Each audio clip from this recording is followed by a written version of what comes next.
Hi friends, ನಮಸ್ಕಾರ. ಇವತ್ತು ನಾನು ನಮ್ಮ ತಮ್ಮ ಚನ್ನಪಟ್ಟಣದಲ್ಲಿರುವ ಕೆಂಗಲ್ ಅನ್ನೋ ದೇವಸ್ಥಾನಕ್ಕೆ ಬಂದಿದ್ವಿ. ಹನುಮಂತರಾಯ ಟೆಂಪಲ್ ಅಲ್ಲಿಗೆ ಬಂದಿದ್ವಿ. ನೋಡಿ ಹೆಂಗಿದೆ ಅಂತಂದು ತೋರಿಸ್ತೀನಿ ಬನ್ನಿ. ಇದೆ ಎಂಟ್ರೆನ್ಸು. ಚನ್ನಪಟ್ಟಣದಿಂದ ಕೆಂಗಲ್ಗೆ 15 ರೂಪಾಯಿ ತಗೋತಾನೆ. ಇದೆ ಎಂಟ್ರೆನ್ಸ್. ಇಲ್ಲಿಗೆ ಆಟೋನೂ ಹೋಗುತ್ತೆ. ಆಟೋದಲ್ಲಿ 20 ರೂಪಾಯಿ, ಬಸ್ಸಲ್ಲಿ 15 ರೂಪಾಯಿ. ಸರಿ ನೋಡಿ, ಈ ಥರ ಇರುತ್ತೆ. ಇದೇ ಎಂಟ್ರೆನ್ಸು. ನಿಮ್ಗೆ ಇಲ್ಲೇ ಪೂಜೆ ಸಾಮಾನು ಏನೇನು ಬೇಕು ಇಲ್ಲೇ ತಗೋಬೋದು ಎಂಟ್ರೆನ್ಸಲ್ಲಿ. ನಾವು ಹೋಗಿದ್ದು ಬುಧವಾರ, ಅಷ್ಟೊಂದೇನು ರಶ್ ಏನಿಲ್ಲ. ಸ್ಯಾಟರ್ಡೆ ಸಂಡೇ ಮಾತ್ರ ಫುಲ್ ರಶ್ ಇರ್ತದೆ, ನೋಡ್ಕೊಂಡು ಹೋಗಿ. ಬಟ್ ಎಲ್ಲ ಟೈಮು ರಶ್ ಏನಿರಲ್ಲ. ಸ್ಯಾಟರ್ಡೆ ಸಂಡೇ ಮಾತ್ರ ರಶ್ ಇರ್ತಾರೆ ಅಷ್ಟೇ. ನೋಡಿ ಇದೆ ಇಲ್ಲೇ ದರ್ಶನ ಎಲ್ಲ ಮಾಡ್ಕೊಂಡು ಇಲ್ಲ ಪೂಜೆ ಮಾಡ್ಕೊಂಡು ಬಂದ್ವಿ. ಮತ್ತು ಕೆಂಗಲ್ ಹನುಮಂತರಾಯ ದೇವಸ್ಥಾನ.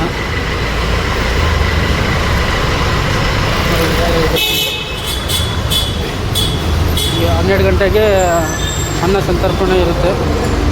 ಊಟ ಯಾವಾಗಲೂ ಇರುತ್ತೆ, ಎನಿ ಟೈಮ್ ಊಟ ಇರುತ್ತೆ. 12 ಗಂಟೆಯಿಂದ 5 ಗಂಟೆವರೆಗೂ ಇರುತ್ತೆ ಊಟ. ಈಗ ಕೆಂಗಲ್ ಹನುಮಂತರಾಯ ದೇವಸ್ಥಾನ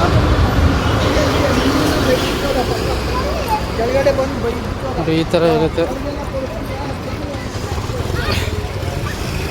ತುಂಬ ದೊಡ್ಡದಿದೆ ಇದು ಕೆಂಗಲ್ ಹನುಮಂತರಾಯ ದೇವಸ್ಥಾನ.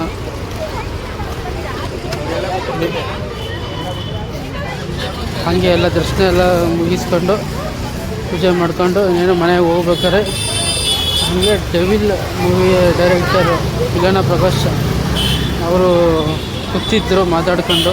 ಅವರು ಅಲ್ಲೇ ದರ್ಶನಕ್ಕೆ ಬಂದಿದ್ದರು. ನೀವೇನೋ ಎದ್ದು ಹೋಗ್ತಾಯಿದ್ರು, ಅವಾಗ ಹೋಗಿ photo ತೆಗಿಸ್ಕೊಂಡ್ವಿ. Please subscribe my channel. Thank you so much.